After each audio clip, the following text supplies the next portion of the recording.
You'll notice he no longer suffers delusions of humanity. Affirmative. This gonna sound crazy. It's coming from another place.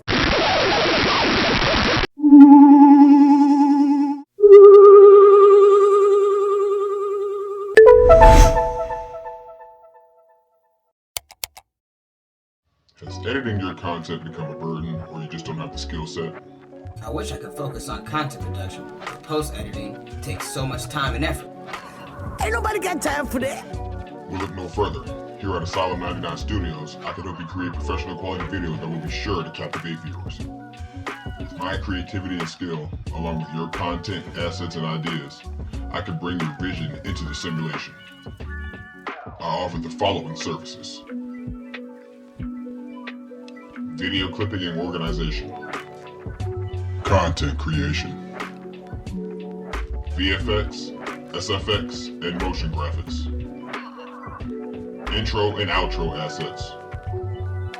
Requests may be taken upon further discussion. So if you're a content creator, short on time because you're out living your best life, or you wish you could focus all your energy into producing content, reach out to Asylum 99 Studios today. What are you waiting for? What am I waiting for? What am I waiting for? Don't settle for mediocre videos. Hire me as your freelance video editor and create videos that meet your standards. Asylum 99 Studios. Release your creativity.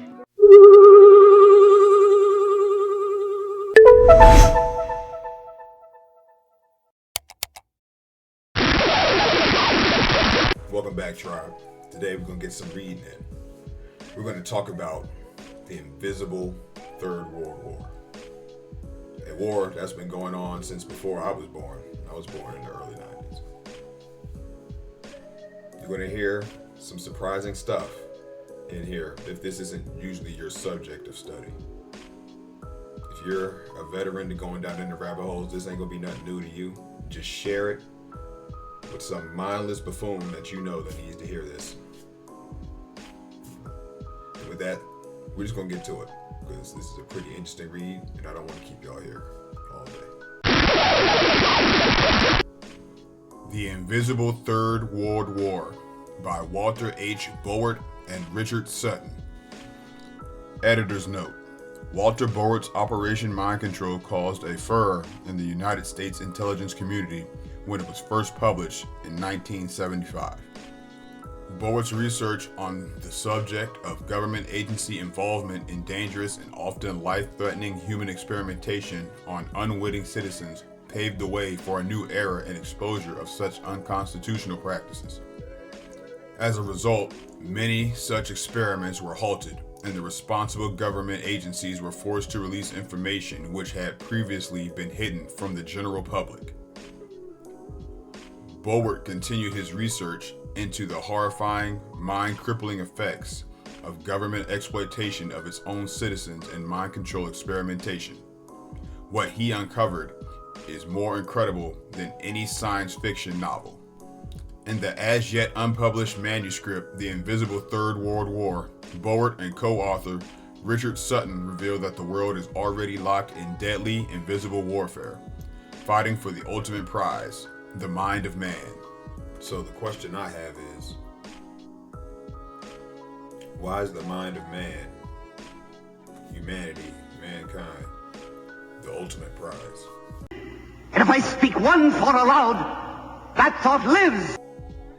If they hold us in low regard, as they allegedly claim, by the way they treat us and the way they try to lord over people, why would my mind, the mind of the bot herd, be the ultimate prize? Is it because if they don't capture our minds, that their plans will be for nothing? Are we in the way of something? Some people will say this overpopulation, battle for resources, when we know the most important resources are abundant and we can never use them all. So that it leaves me wondering, what is it that they're trying to achieve by capturing our minds? What's so important about where we find ourselves or what we find ourselves to be. I can tell you this, it's definitely a hindrance to what they're trying to establish. Are they trying to capture our mind because of what they show us in the media? Usually entertainment, about abilities that these bodies carry, right? It's just a little bit of something to think about. I'm gonna keep reading. When the first atomic bomb was detonated at Alamogordo, New Mexico in 1944, the warriors of the modern world experienced a flash of insight that changed the nature of war forever. The men who built the bomb realized that civilian populations were now unavoidable targets, and that conventional war had now become a dangerous trigger which could catalyze an earth-destroying retaliation with nuclear weapons. Such old-fashioned methods of warfare as gunpowder employed by revolutionaries fighting protracted conflicts were suddenly perceived as potential threats which could ignite the nuclear holocaust. The only safe way to wage war, the warriors realized, was to wage it silently. Invisible warfare, or IW, as it came to be known, became a necessity. By the end of World War II, IW research had begun in earnest, and in the ensuing decades, modern warriors developed a number of insidious methods of subduing enemy populations without their ever knowing that the war had even begun. Secret invisible weapons now pose more of an ominous threat to life than even thermonuclear holocaust. Not only have these weapons been developed without the knowledge of their intended victims, but worse, they cannot even be detected at the very moment they are murdering or robotizing civilian populations. Only if the veil of secrecy is lifted will the free people of the world have any hope of surviving long enough to liberate themselves from the bleak, unlivable future promised by the technology of invisible war. So why is it that the civilian population is an unavoidable target? Why are y'all creating weapons that would destroy everything within its blast radius, rendering a lot of living environments or habitats uninhabitable, right? Which would be your city centers, because those are the populations they're talking about. Outside of cities and urban areas, the population is very small and spread out. But we all know that the shadow government's whole plan involves ridding this environment of humanity, man, woman, human, mankind, etc. And reestablishing for themselves an artificial environment in which they can live here. That's the only way I can rationalize the things that they do. See, I learned from listening to RedWolf speak and share the information and knowledge he has with us. I learned that if you take a creature out of its a being, out of its environment, the environment dies. So, a warning I'd like to propose to them is, if you get rid of us, no matter what y'all do down here, you won't be able to maintain it. It'll collapse upon itself, and the environment will destroy you. Because like inside your body, if you're healthy, your immune system is destroying outside invading pathogens, etc., germs, bacteria, stuff like that. And you need to think of the environment you live in as the bigger body, and us being the cells within it. So, if they're not trying to openly use those weapons of mass destruction, we'll call them, they opted for invisible warfare. But they're still not in the business of sparing the human population and not sideswiping and having innocent bystanders and casualties, right? I don't know if they really attack the government with these psyops, but they definitely attack the people, as we're all learning. 2020 being the shining example of why y'all shouldn't be trusting anybody that's calling themselves your government and telling you that they're there to help.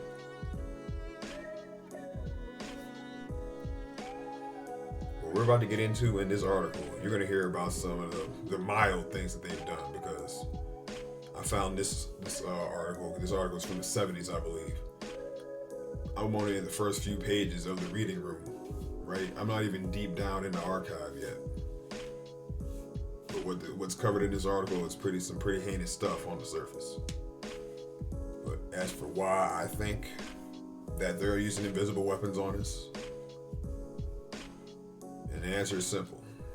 They're using us until they don't perceive to need us anymore. So they use the weapons to get the desired effects out of us, whether that's for us to pass on from this life, or if it's to control our actions or get a desired reaction or action out of us. But if they don't have control of us and they don't manipulate us and sideswipe us, we'd be in the way of the plan that they're trying to roll out. Let's continue. Chemical and biological warfare, the secret plagues. Governments do experiment on their own citizens. I should have known it was you all the time, sucker. In the Soviet Union, the victims never get a chance to talk about it. But in a supposedly free society, if they are left in good enough shape to remember that they have been victimized, citizens can not only talk about it, they can even sue their government. A wide range of invisible warfare experiments conducted on unwitting citizens by the United States government has already been exposed. In a number of experiments, a secret CIA Army team infected Americans with deadly germs from 1949 to 1969. Equipped with nasal filters and other protective gear, these clandestine agents targeted civilian populations in Hawaii, Alaska, New York, Florida, and California with experimental biological weapons, using trick suitcases and a 1954 Mercury equipped with dual mufflers and extended tailpipes. The spooks cast their clouds of plague along 4 New York City turnpikes and through the commuter-choked Lincoln and Holland tunnels. Attacks on Florida were followed by an epidemic of whooping cough in which 12 persons died. In 1950, a secret biological warfare weapon launched from a Navy vessel blanketed San Francisco Bay. 30 years later, on learning of the experiment, victims responded with angry lawsuits against the government. Government agents have injected thousands of unsuspecting Americans with germs such as syphilis, and similar incidents have occurred in Britain and the Soviet Union. Now that formerly secret biological warfare documents have been released after nearly 30 years, at least part of the grisly story can be told. What we can learn from the documents, which the government is willing to release, is just the tip of the invisible iceberg. The fact that innocent civilians have been victimized by their own governments, however, makes clear the threat posed by today's invisible technologies of war. Man, this is some bullshit! Now, for those of you who are still in denial, no, Rando, the government would never experiment on us. Why would they do such a thing? What do they have to gain? I got 2 examples for you that are just on the top of my mind, right? The Tuskegee experiment. If you don't know what that is, you need to pause this video and go look that up. You don't even have to change the video. Open a tab on Google real quick, pull that up, read that real quick, and then come back. 2, the scamdemic of 2020.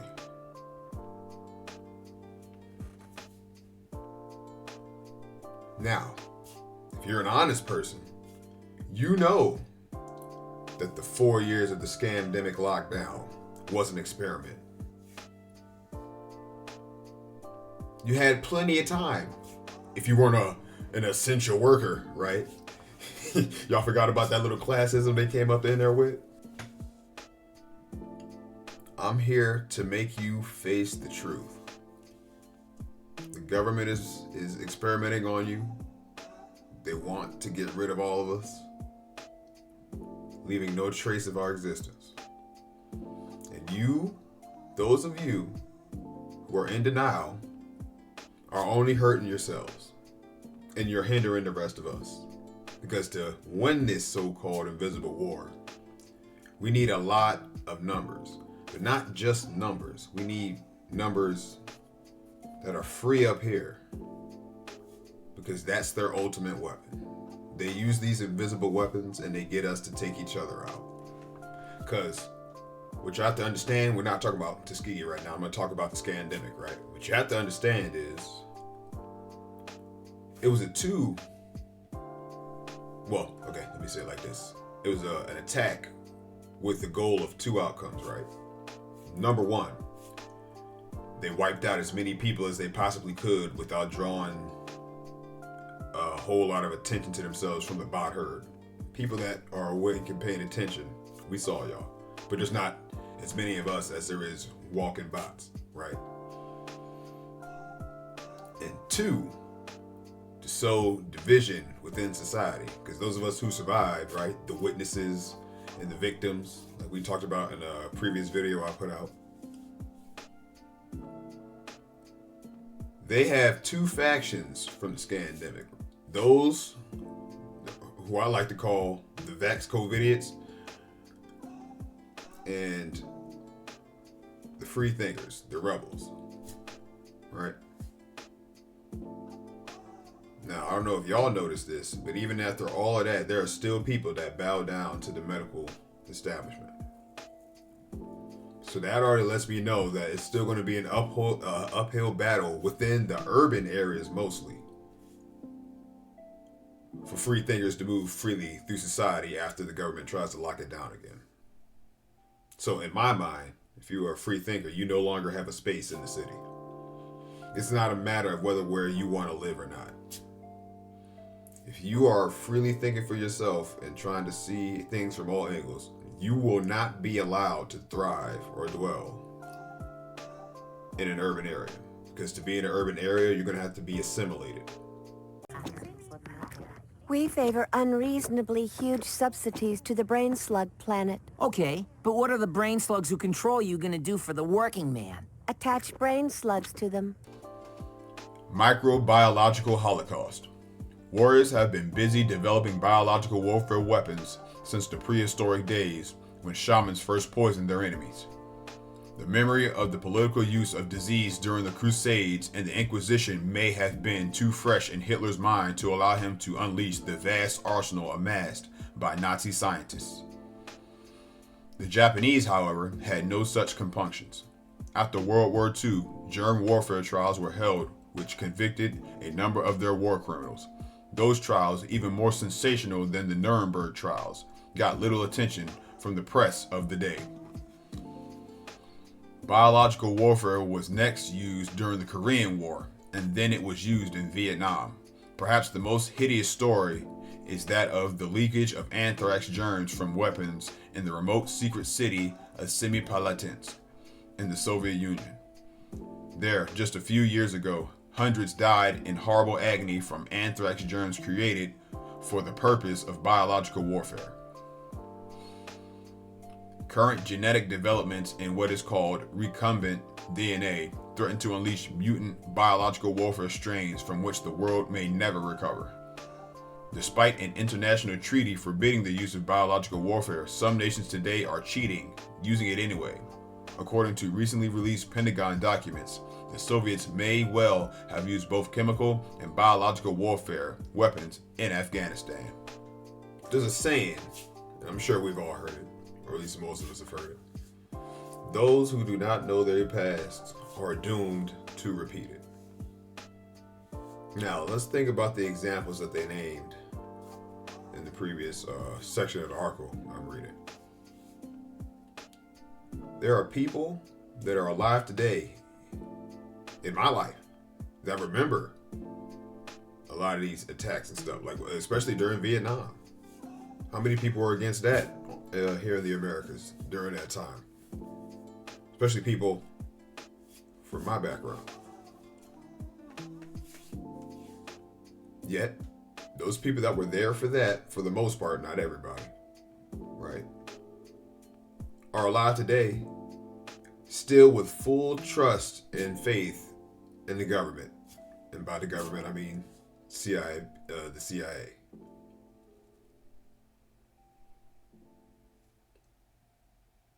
So, they know the past, but they're either in denial. They're just in denial because there's no way that these traumatic things can happen to you and you don't know that it happened. Now, whether you go into Stockholm Syndrome or something like that is a different matter altogether, which I think a lot of you people suffer from. These people have abused y'all from the 40s forward for what I'm talking about, the CIA. I'm not talking about, historical stuff. This isn't that video. But for the CIA and scientifically, from at least the 40s going forward. And we are still in it today. We just went through the scandemic. And if you got your wits about you, you know something else is coming. Because they're already beating the drums and getting the propaganda rolling. And we all know what this year is, 10/24 election. I'm just waiting to see which one it's going to be. Is it going to be the aliens? Is it going to be biological weapons? Is it going to be nuclear weapons, the radioactive weapons, stuff like that? But the difference is, if I survive going into the future, I'm not going to trust the government. I already don't trust them. Right? Brando, you're a veteran. I'm out the government now. I don't depend on them anymore. Right? Now I can see it for what it is, and I know, and I'm here to tell you that you should not be trusted. Rocky Mountain Plague. When the news of secret leaking Army wet-eye nerve gas canisters in Denver, Colorado was released, it sent shivers through the citizens of the Mile High City. Would Denver be America's first semi-palantisk? A controversy over how to dispose of the nerve gas bombs has raged over the past few years in Utah and Colorado. The U.S. government wanted to ship the bombs to a remote location in Utah since the task of neutralizing the bombs seemed impossible. The government announced that they would load the bombs on airplanes and fly them from Denver to the remote Utah location.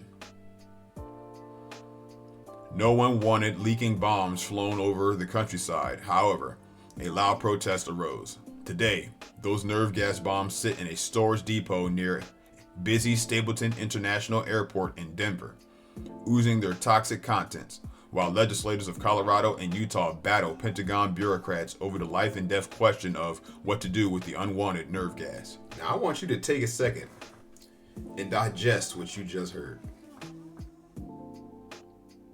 They were flying leaking nerve gas weapons over the top of cities. It's a gas, not a liquid, right? So is it possible for it to stay in the atmosphere and fall down upon the population? Why store it the way that they stored it? Does the bleed off from the leakage, once again, go up and affect the air in a radius of its location? My question is, why are you storing it? Why are we creating weapons that we can't get rid of? You see, the thing that I'm noticing about weapons that you can't get rid of, even if you don't kinetically use them, you can sit them off to the side and see if they have any side effects on the population that might not be as drastic as if you had directly used it. Because remember, welcome to the asylum. You are in an open air crazy house / laboratory. You are on a scientist's desk for the most part in these urban areas.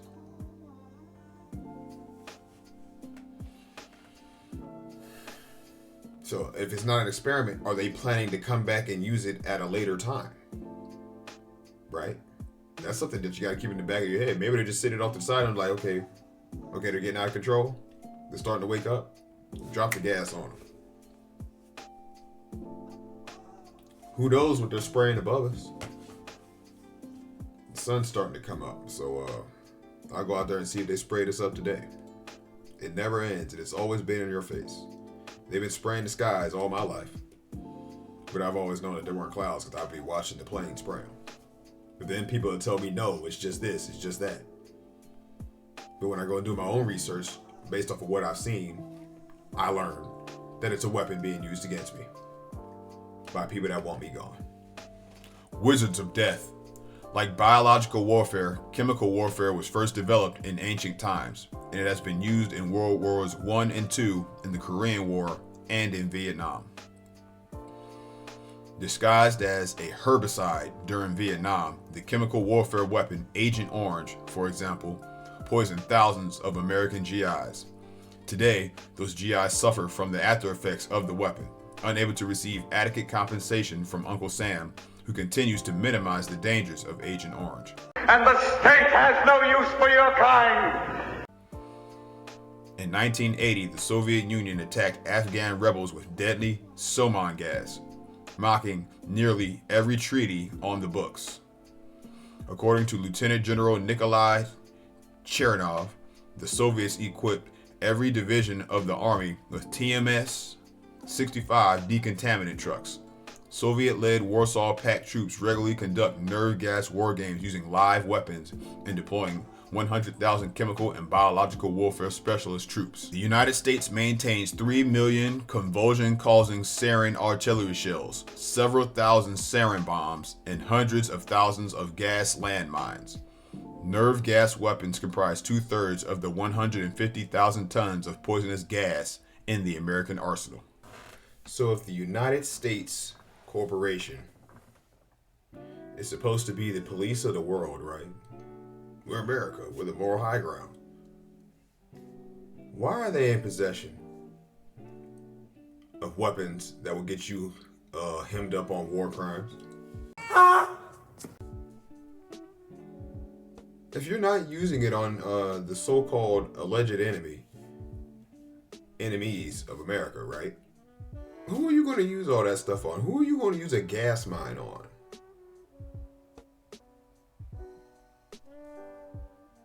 Who are you going to use these bombs on if you're not using it on the terrorists because it's a crime?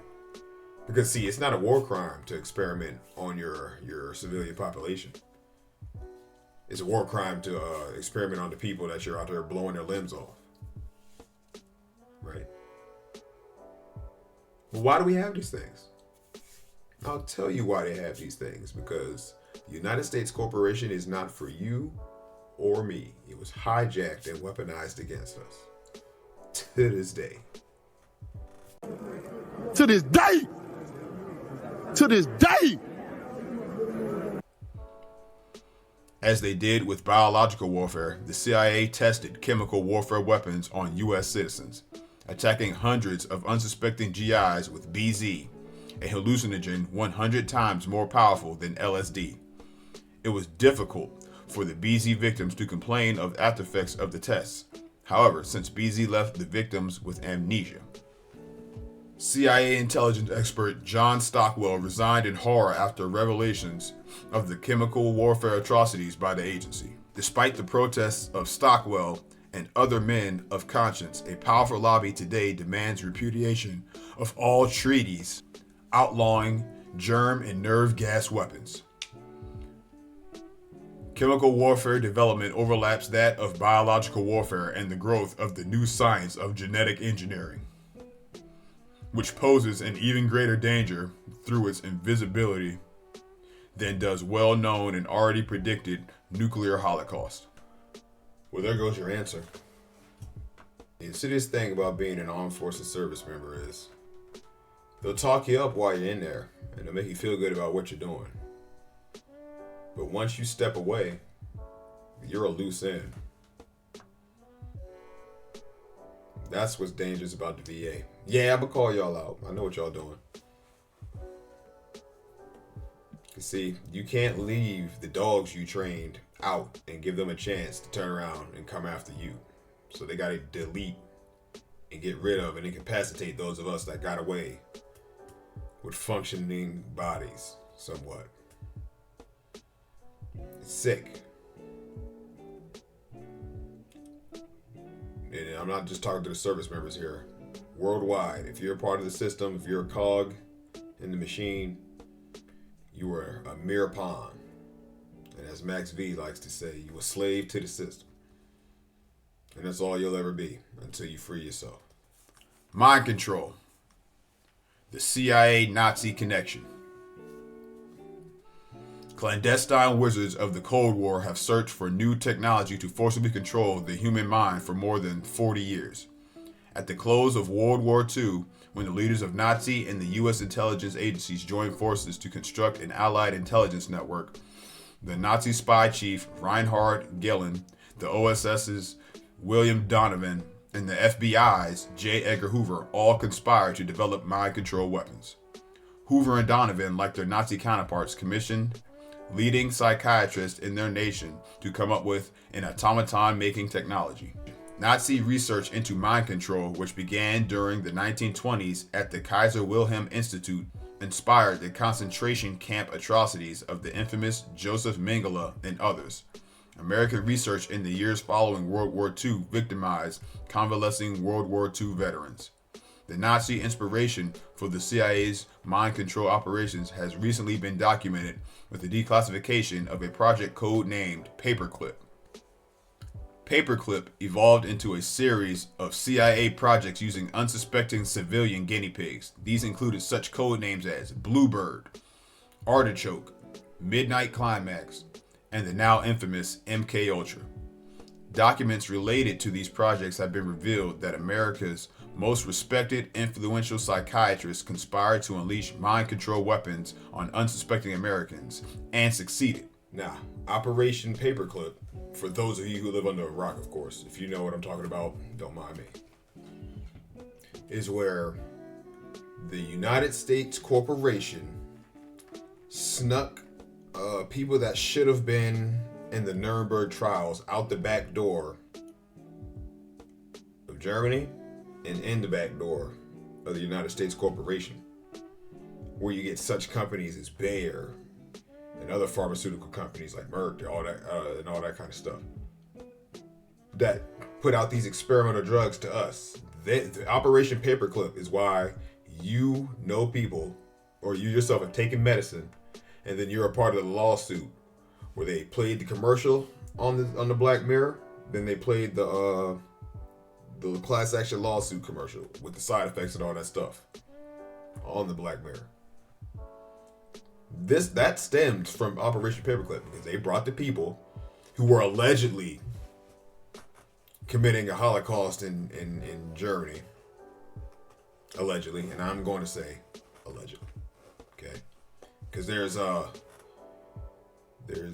reason to believe that it actually didn't happen the way they said it did. So, that's a topic for another video. I just want y'all to know that the Third Reich that y'all people be claiming you're all against has been alive and well since they allegedly offed Hitler, who we all know was not offed in Germany because he was down in Argentina. American Frankenstein. Since the days of ancient China's legendary warlord Sun Tzu, mind control has been the most sought after military weapon. Mind control techniques were developed and refined through the succeeding civilizations of India, China, Egypt, the Mayan Empire, Greece, Rome, medieval Europe, Nazi Germany, Soviet Russia, Red China, and finally, the United States.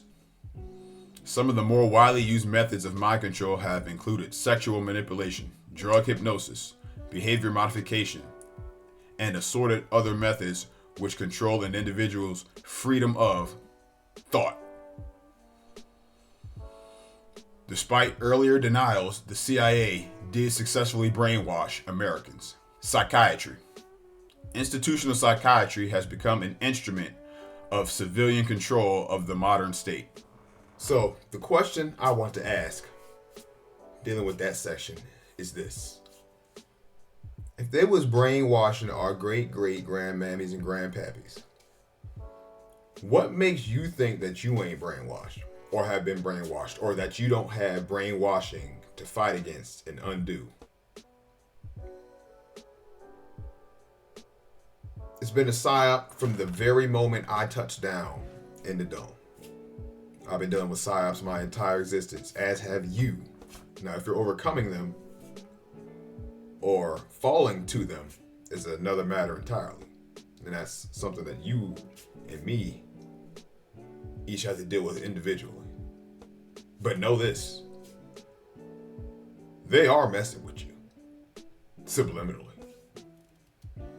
Okay? And acting like they're not isn't going to help you.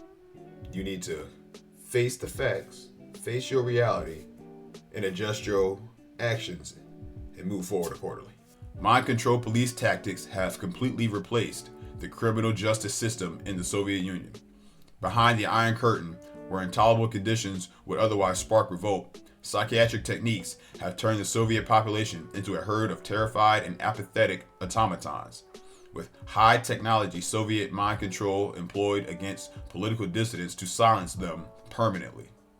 In the United States, the mental health industry has been operating for many years on Soviet-type plans to replace the American justice system with mind control operations. Man, this is some bullshit! Would you look at that? In these United States, the mental health industry was nothing more than a mind control weapon. You don't say. Look at the havoc they've caused since 2010. That's as far back as I'm gonna go. Look from 2010 to 2024. Almost 15 years of damage. Right? We ushered in the Rainbow Mafia being out in the open. We've acknowledged down is up. We've acknowledged hot is cold. It's crazy to sit here and think about it. It's not that they hid it being a weapon against us. They just got y'all to deny what was right in front of your face. And look where that has gotten us. The only way out of this is to face up and get our acts together. Electromagnetic mind control, the Moscow signal. Protected by the general public's unwillingness to believe that such things can actually happen. What's wrong with y'all niggas? What's wrong with you? Soviet forces have been beaming invisible microwave radiation at Americans for more than 20 years, mysteriously triggering cancer, heart problems, cataracts, and emotional stress. The bizarre Soviet zapping of the U.S. Embassy in Moscow, an incident which has been known as the Moscow Signal, may well have been the opening volley of the invisible war of electromagnetic weaponry. In 1962, while sweeping the embassy for bugs, American security personnel detected a microwave beam aimed straight at the embassy. Naturally, the Pentagon and the intelligence community became alarmed at the possibility of neurological and behavioral effects on diplomatic personnel. While keeping the knowledge of the microwave beam secret from the suffering embassy staff for 12 years, the CIA launched a project codenamed Pandora, which was aimed at understanding the Soviets' motives for the microwave attack. Pandora personnel discovered that the Soviets had been conducting extensive microwave research operations for years, and that they had concentrated their studies on the emotional and mental effects of microwaves. By the summer of 1965, a Pentagon-affiliated think tank called the Institute for Defense Analysis convened a special task force to replicate Soviet experiments and analyze the problem. The Defense Advanced Research Projects Agency, DARPA, then began experimenting on rhesus monkeys with microwaves at Walter Reed Army Research Institute. The results are still classified top secret, but from recent duplicate studies, we learned that microwaves cause profound effects on the central nervous system and change the behavior of rhesus monkeys. At a summit meeting at Glassboro, New Jersey during 1967, President Lyndon Johnson asked Soviet Premier Alexei Kosygin to halt the Moscow signal. In 1969, leading microwave scientists gathered at the University of Virginia Medical College at Richmond for a 3-day symposium on biological effects and health implications of microwave radiation. Microwave authority Dr. Karol Mara of Czechoslovakia declared that microwave bioeffects included pains in the head and eyes, fatigue and overall weakness, dizziness and vertigo, poor night's sleep, irritability, fear, hypochondria, tension, depression, inhibition of intellectual functions, and decreased memory. Yet most of those at the symposium ignored the dangers of human bioeffects. Research biophysicist Dr. Alan H. Frey was more than interested, however. Frey had determined that humans could actually hear pulsed microwaves at frequencies ranging from 300 to 3,000 megahertz. Now don't go running off to WebMD to check and see if you're gonna die or not. But I know a lot of people their ear probably perked up when they heard some of those side effects. And then you'll go to the fake hospitals and they'll sit there and they'll play in your face and tell you they don't know what's wrong with you. They know what's wrong with you, but if they tell you what's wrong with you, they're in trouble, and the people that told them to do what they're doing are in trouble, and they can't have that. They still need their BMWs in their 6-room mini mansions, right? So for those of y'all who've been trying to figure out what's been wrong with you this whole time, and the government wasn't giving you and the hospitals weren't giving you any answer, you're being experimented on. That's why you're jacked up. Most people are jacked up in one way or the other. No man is safe from the war going on outside. Not even your children. That's just the way it is. So all you can do is fight back or curl up in a ball in a corner and wait for your turn to pass on into the next existence. It was not until syndicated columnist Jack Anderson broke the Moscow Signal story in 1972 that the public began to learn of the truth. Several months after Anderson's microwave column ran, the Soviets accused the U.S. of irradiating chess wizard Boris Spassky with electronic devices, causing him to lose the championship match to Bobby Fischer. On February 7, 1976, the Los Angeles Times quoted U.S. Ambassador Walter J. Stossel Jr. as telling his staff that the microwaves could cause leukemia, skin cancer, cataracts, and various forms of emotional illness. Stossel himself was reportedly suffering from a mysterious illness resembling leukemia, which caused nausea and bleeding in the eyes.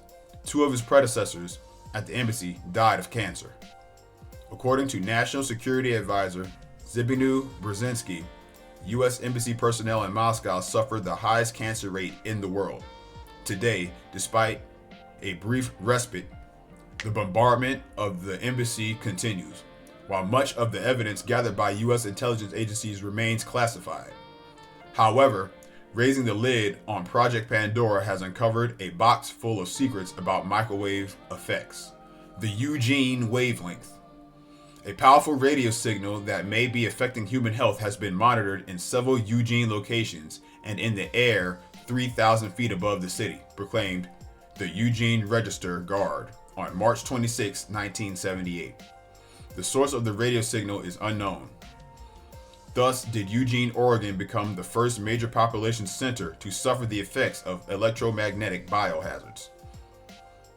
Shortly before the Register Guard printed the story, a middle-aged Eugene man named Walter Deposky came down with symptoms remarkably similar to those attributed to microwave sickness. He noted a strange vibration emanating from within his home. He heard voices. He could not sleep.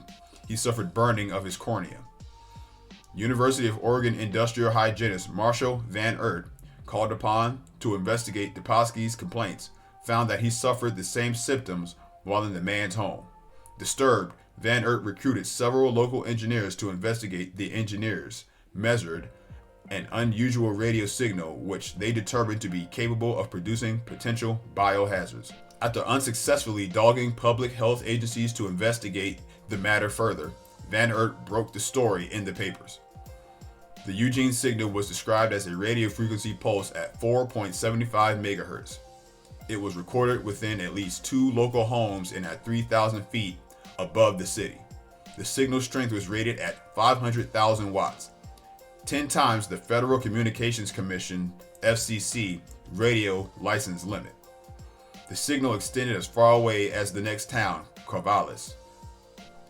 After receiving 150 documented complaints about the signal, Governor Bob Straub, Senator Mark Hatfield, and Congressman Jim Weaver were prompted to demand an Environmental Protection Agency (EPA) investigation. A data analysis by the State Health Department's Radiation Control Section determined that there was probable cause linking the complaints to the strange frequency, said Clifford Schrock, a Textronics Inc. radio frequency analyst who had written electronics manuals for the CIA and National Security Agency, NSA. I was surprised I had never seen anything like it before. Reactions to the story flooded from around the world. Calls came in from people who had similar stories to tell about their own distant areas. Several calls came in from technicians offering their hypothesis about the signal, suggesting a possible link to secret weapons radiation. The people of Eugene began to learn about electromagnetic radiation, EMR, biohazards in a hurry. No one, however, could get to the bottom of Eugene's problem. The FCC's Enforcement Division Assistant Chief Richard Smith flatly attributed the frequency to a naval transmitter at Dixon, California, nicknamed the Dixon Duck. Van Oort and others disputed this conclusion. The Navy denied that the Dixon Duck was responsible. When the EPA technicians finally arrived, however, they proclaimed that the mysterious signal did not exist at all. Van Oort, Schrock, and others who had felt the signal and measured it strongly disagreed with them. But the EPA investigators held a press conference at which they discredited the reports of the strange Eugene signal and promptly returned to their Las Vegas headquarters, where they refused to speak to reporters. After this, the investigation folded altogether. The Eugene signal remains an official mystery. Although the people of Eugene didn't know it, both the US and Soviet military had been working for years to perfect the use of electromagnetic frequencies as lethal psychological weapons. Similar symptoms reported in such places as Timmins and Kirkland Lake in Canada were traced to a notorious Soviet radio broadcast dubbed by amateur radio operators the Woodpecker. These effects bear a strong resemblance to the biohazards inherent in the invisible weapons like the electromagnetic pulse, EMP, under development by the Pentagon. On October 14, 1976, radio communications throughout the globe were disrupted by powerful radio waves emanating from the Soviet Union. The broadcast appeared irregularly and varied between high and very low frequencies.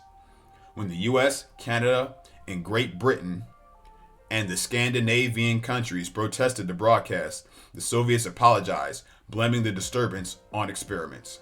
After this, the nature of the wavelengths changed, and huge electromagnetic standing waves formed, thousands of miles long, penetrating the Earth and extending into the ionosphere. Because of its characteristic sound, the signal was dubbed the Woodpecker. The sound, which ham radio operators heard all over the world, sounded like the tapping of a pencil on a table at between 8 and 14 times a second. The wavelength was traced to the alleged experiments in Soviet cities of Riga and Gomel. The standing waves accompanying these experiments stretched down both coasts of North America and along the eastern frontier of the Soviet Union. The Woodpecker has been blamed for subsequent shifts in weather patterns resulting from altered trade winds. The change of winds created a drought in the western United States with severe effects on farming and the U.S. economy. And there is another psyop. There goes your climate change. Climate change is a result of man-made electromagnetic weapons. HAARP. And DARPA. And who, as every other time, is at the root of these issues? The CIA, the Central Impotence Agency. The Central Impotence Agency. Always at the center of the controversy. They're playing with your mind. They're getting y'all to donate and vote for climate change when they're the ones messing with the weather. Wake up, please.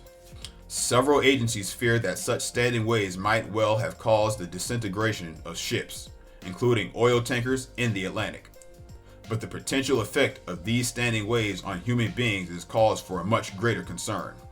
Just as the human body's nervous system operates electromagnetically, so the Earth has an electromagnetosphere, which scientists claim can be altered to produce dramatic weather shifts. In fact, the Earth's ionosphere oscillates at approximately the same frequency as human brain waves, making it a perfect carrier off of which electromagnetic radiations in the brainwave range can be bounced without any change of frequency. The relationship between electromagnetosphere and the electromagnetic basis of the human body can be exploited as a strategic weapon. Everyone has experienced mental and emotional shifts during these changes of weather. Imagine the power open to those who, by flicking a switch, could control the Earth's atmosphere and change not only the weather, but the brainwaves of entire populations. Both the US and Soviet governments know that a strong pattern exists correlating geophysical phenomena and political disturbances, health, and mood swings. For these reasons, the woodpecker signal alarmed the US intelligence community. Operation Mind Control went out of print almost as soon as it appeared in bookstores. Not only did this phenomenon happen in the US, it happened to editions published in the United Kingdom, France, Holland, and Japan as well. Well, there you got it, Kim folks. Yet more evidence that our enemies, the CIA, is out to wipe us off of this environment, the surface of this environment. I've got more documents coming for you in the book mentioned at the end. I also have, right? Operation Mind Control. I'm gonna take a look into that and see what I can pull from there. They're messing with you subliminally. Now, are you going to keep taking it, or are you going to fight back? Not just subliminally. They're messing with you chemically, emotionally, as we're hearing. They're messing with your weather. They're messing with your environment. They're messing with everything. They're messing with your kids. There's not one stone left unturned and not one feather left unruffled when dealing with the CIA. Share this with someone that you know that's in denial. If they ain't gonna listen to you, maybe they'll listen to me. If they ain't gonna listen to me, they'll listen to somebody else. And if they don't listen to nobody, well, tell them, Drago. If he dies, he dies. And with that said, I'm gonna catch y'all on the next edition. Peace. You need people like me so you can point your fucking fingers and say, that's the bad guy. So say good night to the bad guy. Come on. I am a human being. I exist. Delusions, Mr. Wordsworth. Delusions. Send the word.